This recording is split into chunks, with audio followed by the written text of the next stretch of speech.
Today, Italian cuisine means rich olive oil, fresh pasta, and expensive restaurants. But hidden in forgotten mountain villages is a quieter history, a history built by exhaustion and freezing winds. In the winters of old rural Italy, families went to sleep knowing they would wake up to a hunger that overrides everything else. Prolonged starvation changes how people act and think. When freezing weather set in and crops failed, peasants abandoned thoughts of culinary tradition. They did not cook for flavor. They scoured the icy hillsides, calculating exactly what it would take to keep their families breathing until morning. The focus in the kitchen entirely shifted. Cooking became a clinical strategy, a way to push back the physical collapse of the body for one more night. Avoiding death by poison relied entirely on inherited wisdom.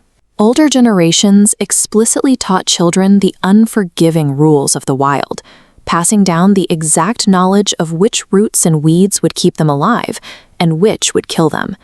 There was absolutely zero room for error.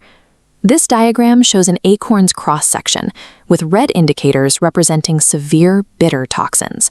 One mistake in processing could violently poison a household. To make them safe, families soaked crushed acorns for days, washing away the poison until only a dark, edible mass remained. The resulting bread was heavy, dense, and tasted like wet soil. Children despised it, but it filled the empty stomach, providing just enough energy to survive the winter nights. Relying on toxic nuts and wild grasses was merely the starting point of their survival. As the desperation deepened, the psychology of extreme poverty forced their minds to start tricking their own starving bodies. Imagine an entire family sitting in dead silence around a cold room, realizing the pantry is completely empty. There is no meat, no cheese, and no prospect of a real meal appearing anytime soon.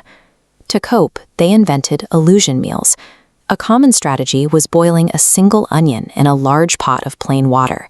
They would drop a single crust of stale bread into the pot to soak up the flavored water.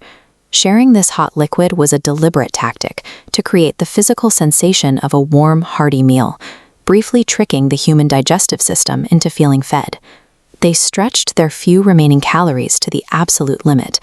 Hardened leftover cornmeal, or polenta, would be sliced paper-thin, fried, soaked, and reheated continuously over a period of months.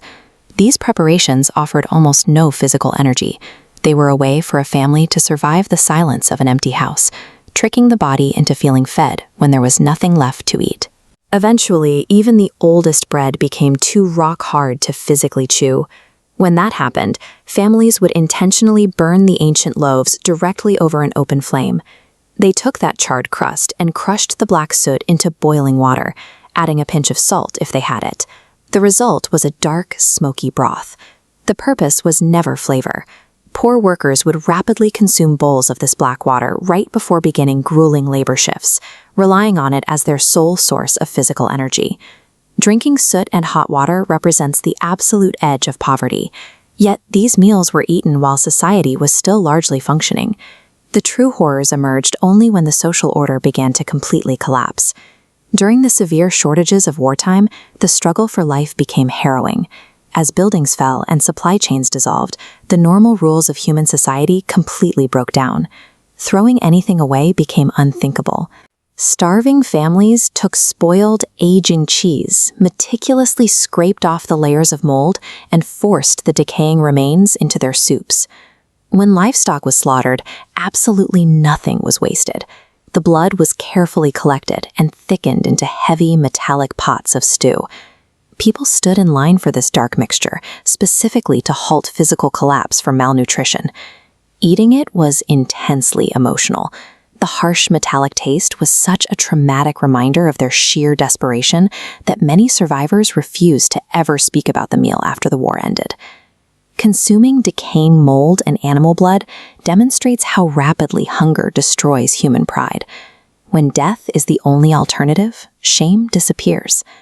At the absolute bottom of human endurance, even scraps became scarce.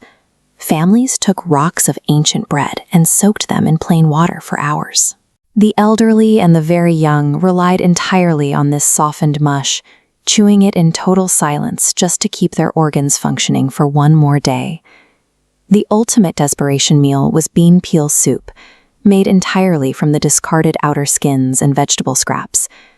Families boiled these already used leftovers repeatedly, extracting the very last ghost of a nutrient from the scraps of scraps. It was the final, weak barrier between a breath and starvation. These forgotten mountain villages survived the darkest winters and the worst of wars. The next time you see a plate of luxury Italian food, remember the brutal mathematics of the history buried underneath it. Use everything, waste nothing.